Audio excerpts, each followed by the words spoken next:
আল্লাহ রাব্বুল আলামিন হযরতে আদম আলাইহিস সালাম যখন জান্নাত থেকে পৃথিবীতে আসে, ওনার সাথে অনেকগুলা জিনিস আল্লাহ পাক ওনাকে দিয়ে দিছিল। এর মধ্যে একটা হলো আদম আলাইহিস সালামের লাঠি। জোরে বলেন, আদম আলাইহিস সালামের কি? আদম আলাইহিস সালামের লাঠি। এই লাঠি ঘুরতে ঘুরতে ঘুরতে ঘুরতে হযরতে মুসা আলাইহিস সালামের শ্বশুর শুআয়ব আলাইহিস সালামের কাছে এটা আমানত আছে। জোরে বলেন, কার কাছে? মুসা নবীর লাঠির গুড়া কিন্তু আদম নবীর কাছে। আদম আলাইহিস সালামকে আল্লাহ জান্নাত থেকে আসার সময় দিছে। এই লাঠিটার উচ্চতা ছিল 10 হাত। জোরে বলেন, কয় হাত? 10 হাত উচ্চতা ছিল লাঠিটার। এই লাঠিটা যখন শুআয়ব আলাইহিস সালামের কাছে স্বাভাবিকভাবে আছে, কোনো ব্যবহার করে না, রেখে দিলেন। তো শুআয়ব আলাইহিস সালামের মেয়েকে যখন মুসা আলাইহিস সালাম বিয়ে করলেন, বিয়ের মোহর ছিল জামাই শ্বশুর বাড়িতে 10 বছর পরিশ্রম করতে হবে। জোরে বলেন, কয় বছর পরিশ্রম? দুইটা কন্ডিশন দিছে, হয়তো 8 বছর না হয় 10 বছর, হয়তো 8 না হয় কি 10। তখনকার সময়ের মোহর ছিল জামাই শ্বশুর বাড়িতে পরিশ্রম করতে হইব। জামাই শ্বশুর বাড়িতে কি করতে হইব? পরিশ্রম করতে হইব। এখন যদি এই জাতীয় মোহর থাকতো তাহলে ফুলাফান মনে মাইন্ড করল, আই হাই বিয়া করে হোর ভাই থাড়াম। অহন তো মনে করেন টাকা, এখন কি কেউর বাড়িতে কেউ থাকতে চায় না, টাকা কথা কন, টাকা কইবে হুজুর লাইন আসিনি, থাকতাম না হোর ভাই। আমার যদি লাইন তাই 5-10 লাখ টাকা দিয়ে হইলো, আমি বাইতাই ভরাম, আরেকবারের বাইর থাকবো নাকি। এখন ওইটা সিস্টেম, ওই সময়ের বিধান, ঠিক আছে? শ্বশুর বাড়িতে থাকতে হবে, এটা মেয়ের মর্যাদার কারণে। জোরে বলেন, কার মর্যাদা? মেয়ের মর্যাদা। তখন শুআয়ব আলাইহিস সালামের যে আপনার ভেড়া ছাগল এই জাতীয় যে প্রাণীগুলো আছে মাঠের মধ্যে চড়াইতে হবে, এগুলা দিলেন। তখন শুআয়ব আলাইহিস সালাম বললেন যে জামাই একটা লাঠি আছে ওই রুমে, এটা নিয়ে যান, এটা নিয়ে যান। এটা কি কন, ভেড়া ছাগল এগুলা মানে আপনার মাঠে চড়াইতে গেলে হাতিয়ার লাগে কিনা, কথা বলেন, লাগে না? হাতিয়ার লাগে। বলছে জামাই এটা নেন, এটা আপনার কাজে লাগবে। তো আসলে এটা স্বাভাবিকভাবে কোনো কাজ শুআয়ব আলাইহিস সালাম করতেন না, এটা ওই যে ওয়ারিস সূত্রে, এটা কালের পরে কাল এটা আইতে আইতে আইতে আইতে এখন পর্যন্ত আসছে, এটা সম্মানে রাইখা দিলেন। এটাকে স্বাভাবিক লাঠির মতো কি করতেন না, ব্যবহার করতেন না। তখন মুসা আলাইহিস সালামের কাছে যখন শুআয়ব আলাইহিস সালাম দিলেন, তো তাফসিরে রুহুল বয়ানে আছে এই লাঠিটা মানে উনি ওই ছাগল ভেড়া মাঠে ছাইরা দিয়া উনি লাঠিডারের সাথে রাইখা ওই বিলের মধ্যে, আমরা বিল বলি না, বা বন্ধের মধ্যে একটা গাছের নিচে উনি আরাম করতেছে। জোরে বলেন, কিসের নিচে আরাম করে? গাছের নিচে আরাম করতেছে স্বাভাবিকভাবে। অর্থাৎ ছাগল ভেড়া এগুলা মাঠে ছাইরা দিয়া গাছের নিচে আরাম করতেছে। এই অবস্থায় হঠাৎ করে উনি ঘুমায় গেলেন। ঘুম ভাঙ্গার পরে উনি তাকায় দেখে এই লাঠি থেকে কাঁচা রক্ত টপ টপ করে নিচে পড়তেছে। সুবহানাল্লাহ বলেন। লাঠি থেকে কি পড়ে? কাঁচা রক্ত পড়তেছে টপ টপ করে। তাফসীর রুহুল বয়ানে ঘটনাটা আনছে এবং তাফসীর ভগবিত আছে। তো এই কাঁচা রক্ত যখন টপ টপ করে পড়তেছে, মুসা আলাইহিস সালাম তো অবাক হয়ে গেলেন। কি বলেন, এটা অবাক হওয়ার কথা না যে আমি ঘুমাইলাম, স্বাভাবিক লাঠিটা রাইখা দিলাম, ঠিক আছে, আমি ভেড়া বা ছাগল ইত্যাদি যে প্রাণী আছে মাঠে ছাইরা দিয়া উনি গাছের নিচে রেস্ট নিতেছে, লাঠি এখানে রাইখা দিলেন মাথার পাশে। এখন লাঠি থেকে টপ টপ করে রক্ত ভরা। কি বলেন, এটা একটু আশ্চর্য হওয়ার বিষয় না? কি বলেন, এটা আশ্চর্য হওয়ার বিষয় না? তো উনি এই আশ্চর্যটাকে তদন্ত করার জন্য উনি আবার মাঠে ঘুরলেন, যে মাঠের অবস্থা দেখি।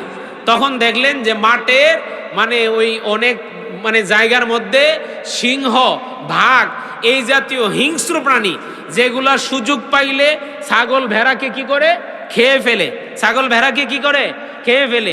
ইতান্ডে মাইরা একবারে সিরিয়াল ধইরা ফালাই তুই রাখছে।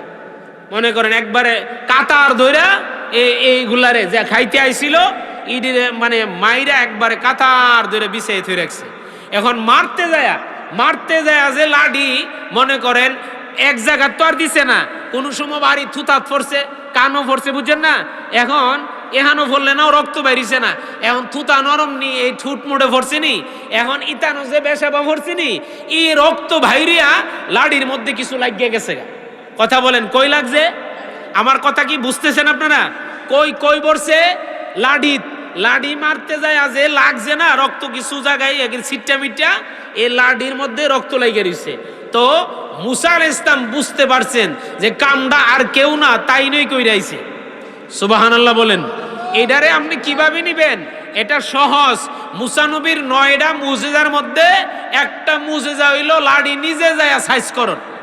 এটা তো স্বাভাবিকভাবে একটু কঠিন, স্বাভাবিকভাবে একটু কি কঠিন, কিন্তু যখন বলবেন এটা মুজিজা, যখন এটাকে বলা হয় মুজিজা, তাইলে লাঠিরে কেউ ধইরা নিতে হইব না, এটা তার মতো করে যেটা করার এটা করতে পারবে। জোরে জোরে বলেন সুবহানাল্লাহ। এটা আর অনেক কাজে লাগতো। মানে ওমা তিলকা বিয়ামিনাকা ইয়া মুসা, কোরআন শরীফ আল্লাহ জিজ্ঞাসা করছেন যে তোমার হাতে কি? বলছে হিয়া আসা আতাওয়াক্কাউ আলাইহা ওয়া আহুশু বিয়া গানামি ওয়ালিহা ফিআ মাআরিব উখরা। আমি এটার উপরে ভর কইরা চলি, এটা দিয়ে আমি আমার ছাগলের ফাতা ফারি। আচ্ছা, ছাগলের ফাতা ফারতে গেলে গাছ কি সব সমান না লম্বা বেটটা আছে? কথা কন, লম্বা বেটটা আছে না? তাহলে গাছ যদ্দূর লাডি এতটুক। সুবহানাল্লাহ বলেন। গাছ যদি 50 হাত, লাডি ওইটা কত হাত? 50 হাত। গাছ যদি 100 হাত, লাডিও 100 হাত। এবং এটা দিয়া কূপ থেকে পানি আনতে গেলে তাফসিরে খাজিন আছে, কূপ থেকে পানি আনার জন্য বালতির মাথার মধ্যে এই লাডিটা মানে একটু ধরায় দিলে এই কূপের গভীরতা যতটুক, লাঠিটা অটোমেটিক্যালি এত গভীর হয়ে যেত। এখন তো কূপ আমরা বুঝবো না, ওই তখনকার সময় প্রায় হাজার হাজার বছর আগে কূপের গভীরতা যত বেশি, লাঠির গভীর লম্বা তত হয়ে যেত। এমনকি যেই সময়ে যেই ফল নাই, হযরতে মুসা কালিমুল্লাহ ওই লাঠিটা জমিনের মধ্যে কূপে দিলে, পুঁতে দিলে লাঠির মাথার উপরে ওই ফলের থুকা জুইক্কা থাকতো। ধরেন এখনকার সময় মানে কমনলি আমাদের দেশে এখন কাঁঠাল নাই। কথা করেন, কমনলি এখন কি নাই? কাঁঠাল নাই। এখন এই কাঁঠালের নাই যে সময়, এই সময়ে কাঁঠাল খাওয়ার ইচ্ছা পোষণ কইরা মুসা নবী লাঠিটা এমনি এইভাবে একটু জাতা দিয়া দিলে লাঠির মাথার উপরে, এই লাঠির মাথার মধ্যে কাঁঠালের থুকা। এখন কোন রঙের কাঁঠাল, সাউলা না নরম, মানে একটা ইচ্ছা আছে না, যেটা মন চাইতো লাঠির মাথার উপরে দেইডা উম্মতের বলতো তোরা যেই কাঁঠাল মনসা, যেইটা মন চাইতাছে খা, কিন্তু আলগি দিলে কিন্তু শেষ। সুবহানাল্লাহ বলেন। আলগি দিলে শেষ মানে বুঝছেননি? ওই যে আল্লাহ কইছে ওয়াবতাগু ইলাইহিল ওসিলা, আল্লাহ কো আমি তো দিতাম পারি, তবে একটা লাইন রাখছি, মাটি দিলে আমি দেবো, এমনি রাখলে আমি আল্লাহ। কথা কন, আমি দিতারাম তবে আমি দিতাম না, কারণ এটার একটা সিস্টেম আছে। এটা আইব করতে মাটির নিচ থেকে গাছ হয়ে ফল ধরে না। তো মুসা কালিমুল্লাহরে বলেন যাতাতা ধরে রহ, আর আপনার মনটা জিডাসা, এটার মধ্যে কোনো বাধা নাই, যা মনে চা এটা দিয়ে আইব, যৎকান আলগি না দিবেন অতকান ফল খাওয়া শেষ হইতো না। জোরে জোরে বলেন সুবহানাল্লাহ। ভাইরা আমার, আল্লাহর নবী হযরতে মুসা কালিমুল্লাহ এই লাঠি যখন ওই ভাগ বাল্যকে আঘাত করলেন, রক্ত পড়তেছে, এবার বাড়িতে গেলেন, যায় শ্বশুরকে বললেন বাবা আপনি তো আমার এই লাঠি দিলেন, আমি তো মনে করেছিলাম এই লাঠিটা কেবল লাঠি, কিন্তু না, এটা কেবল লাঠি না, আমি না থাকলেও এটা হিংস্র প্রাণীর আঘাত করতে পারে, মারতে পারে। হযরতে শুআয়ব আলাইহিস সালাম বললেন বাবা আমার আর বুঝতে বাকি নাই, এটার দ্বারা যত কাজ হইব সব আপনার মাধ্যমে আল্লাহ করাইব। জোরে জোরে বলেন সুবহানাল্লাহ। শুআয়ব আলাইহিস সালাম ঘরের মধ্যে রাইখা দিলেন, ব্যবহার করে নাই। আল্লাহর নবী হযরতে শুআয়ব আলাইহিস সালাম ওনার মেয়ের জামাই হযরতে মুসা কালিমুল্লাহর লাঠিটা হাদিয়া দিলেন। ভালো করে বুঝেন, যৌতুক না কিন্তু। কি বলেন? যৌতুক? যৌতুক না, হাদিয়া দিলেন। এই লাঠি লইয়া শ্বশুর বাড়ি থেকে আইবার আগের একটা ঘটনা তাফসিরে মাজাহারির মধ্যে আছে। মুসা কালিমুল্লাহর শ্বশুর শুআয়ব আলাইহিস সালাম ওনার মেয়েরে বললেন আম্মা তোমার একটা কথা বলি, এই বছর আমার প্রাণীর মধ্যে গরু মহিষ এবং ছাগল বেড়া সহ যা আছে এইগুলার মধ্যে যত ডুরা কাটা প্রাণী আসবে, জোরে বলেন কি কাটা? ডুরা কাটা, চিত্রা রঙের এক কালার না, অর্থাৎ কালার মধ্যে ধলা, ধলার মধ্যে কালা, এটারে আমরা দেশের ভাষায় কো চিত্রা। কি কয় এটার? কি কয়? চিত্রা কো না? চিত্রা। শুআয়ব আলাইহিস সালাম অফার দিলেন মেয়েরে, আম্মা এই বছর যতগুলা চিত্রা বাছুর হইব, যত বাচ্চা হইব, সব মায়ও আপনার আমি দিয়ে দেবো। সুবহানাল্লাহ বলেন। বাপে মেয়েরে অফার দিছে, জোরে বলেন। বাপে মেয়েরে কি দিছে? অফার দিছে। আম্মা এটা আমি, আপনি তো চলে যাবেন, এখানে তো আসছেন, চলে যাবেন আবার যেখান থেকে মুসা নবী মানে আসছিল, ওখান থেকে মিশর থেকে। তো বললেন যে মা, এই ঢুরা কাটা যত বাচ্চা হবে সব আপনার লগে আমি কি দিয়ে দিমু? কথা বলেন, কি দিয়ে দেবো? হাদিয়া দিয়ে দেবো। তোর ধরেন না 10,000 প্রাণী, 10,000 ছাগল ভেড়া, আচ্ছা হইলে কি এই সবগুলার মধ্যেই ডোরা কাটা হয়? কথা কন, সবগুলার মধ্যে ডোরা কাটা হয় না। আল্লাহ হযরতে মুসা কালিমুল্লাহরে বললেন, আপনি একটা কাজ করেন, কানে কানে কয়ে দিছে, আপনি একটা কাজ করেন, ফ্যান হাওয়াইবার আগে ফ্যানের ডেকটা লাড়িটা সুবা দিলেন। সুবহানাল্লাহ বলেন। কি কথা কি বুঝতেছেন আপনারা? অসুবিধা লাগতেছে? আরে কত কত বড় বড় হুজুর আছে, আইবো তো আইবো, কথা বুঝেন না? এখন হইলো কি জানেনি বাবারে, খানা জেফতের মধ্যে ফইল্লা একটা চলে সবজি, কথা কন, কি ফইল্লা একটা সবজি চলে না? হয়তো কারো কাছে ভাল লাগে, সবার কাছে তো আর সবজি ভালা, কথা কন, সবার কাছে তো আর সবজি ভালা লাগে না। লাগুক আর না লাগুক, ফইল্লা চালানটা সহ্য করুন লাগে, কথা কনা। কেউ যদি কয় আমি সবজি হাই না, এর বড় লগলগে কি গুস্তু দেলানি, ফইল্লা চালানটা কি করুন লাগে? সহ্য করুন লাগে না? এখন বড় বড় হুজুররা আইব, দয়া কইরা ফইল্লা চালানটা কিন্তু সহ্য করে লাগে। জি, মাঝে মাঝে ডাইলও দে, আমার পীর মুর্শিদ বলতেছে। এখন মুসা নবীরে আল্লাহ বইলা দিল, আল্লাহ রাব্বুল আলামিন মুসা নবীরে জানালেন, তাফসীর মাজাহারিতে এবং বগবীতে আছে যে আপনি কি করবেন জানেন? একটা প্রাণীরও আপনি ফ্যান খাওয়াইবেন না। সহজভাবে বুঝাইলাম, এই ফ্যান কয় না, ফ্যান কয় না, বা এই যে তরল পানি বা যেটা খাওয়া, আল্লাহ বলছে আপনি ডাইরেক্ট নিয়ে খাওয়ায়েন না। আগে কিতা কয়টা রে, গামলানি, এই সহজ ওয়াজ, কি কয়টা রে, গামলানি। আল্লাহ মুসা নবীরে বললেন, গামলাটার মধ্যে নিয়ে লাড়িটা এমনি থয়ে দিবেন, পাতাইরা এটারে দিয়া এহান্তে ফানি লইয়া সব দিয়ে খাওয়াইবেন।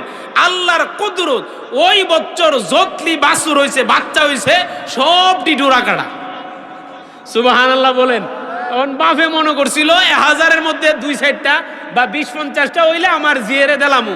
এখন এই বছরের যত বাচ্চা সব ডোরা কাটা। এখন বাপে কইছিনি ডোরা কাটা সব কারে দিব, কথা কোন কারে দিব? জিয়েরে। তো জিয়েরে দিলে জিয়ে যখন যাইব লগে জিয়ের জামাই লইয়া যাইব। আচ্ছা, আমরা মোমবাতি কতক্ষণ ইউজ করি বলেন, কথা কোন? সব সময় না? কারেন্ট আইবার আগ পর্যন্ত? হ্যাঁ, কারেন্ট আইবার আগ পর্যন্ত না? কারেন্ট আইলে মোমবাতি বাদ নাকি? গোশত তরকারি আইলে সবজির বল, কথা কোনা আউট না? আউট। যাই হোক, আল্লাহ রাব্বুল আলামিন আমাদেরকে কবুল করুক। মেরাজের একটা আসরার ছোট্ট একটা পয়েন্ট ছিল, হয়তো সেই সময় হয় নাই। আমার ভাইজানে বিশেষ করে অত্যন্ত ব্যস্ত মানুষ এবং বাকিবিল্লার সাথে অত্যন্ত মহব্বত রাখে। আমাদের একটা পারিবারিক বন্ধনের মধ্যে আমরা মানে একটা একই পরিবারের এরকম আমাদের একটা হৃদ্যতা বা মহব্বত আছে। যাই হোক, আমি আমার ব্যক্তিগতভাবে কোনো মাহফিলেই কোনো আলোচক বসিয়ে আমি কথা লম্বা করি না, এটা আমার অভ্যাসে নাই। যাই হোক, আমার পীর মুর্শিদ একটা গজল গাওয়ার কথা বলতেছে, প্রায় আমারে বলতেছে, আমার তো ভাঙ্গা গলা, এরপরও আপনারা যদি একটু মিলাইয়া দেন তাইলে হয়তো কিছু পরিপূর্ণ হবে। আল্লাহ কবুল করুক, বলেন আমিন। আল্লাহর নবী, নূরের নবী গো, আপনি নবী আমার জীবনের জীবন। আল্লাহর নবী, নূরের নবী গো, আপনি নবী আমার জীবনের জীবন। আরে আপনি আমার জীবন সাথী, অন্ধকার কবরের বাতি, আপনি নবী আমার দিন দুনিয়ার দন। আরে রাহমাতুল্লিল আলামিন, আপনি উম্মতের জামিন, গুনাহগার উম্মতের আপনজন। আল্লাহর নবী, নূরের নবী গো, আপনি নবী আমার জীবন। ওরে দেখায় আপনার মুজেজা ভাগ্যবতী হইলেন খাদিজা ওরে দেখায় আপনার মুজেজা ভাগ্যবতী হইলেন খাদিজা ওরে মাল দৌলত যাহা ছিল চরণে তা সপিয়া দিল ওরে আপনারে বা নাইলেন আপন আল্লাহর নবী নূরের নবী গো আপনি নবী আমার জীবনের জীবন। আসসালামু আলাইকুম ওয়া রাহমাতুল্লাহি ওয়া বারাকাতুহু।